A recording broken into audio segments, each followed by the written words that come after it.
Hi everyone, today we will talk about how to fix or how to solve Messenger video call black screen.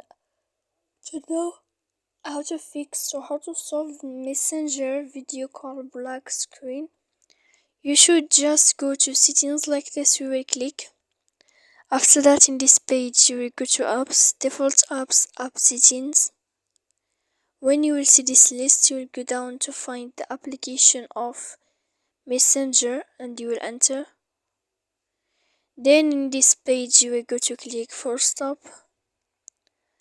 After that you will enter to storage.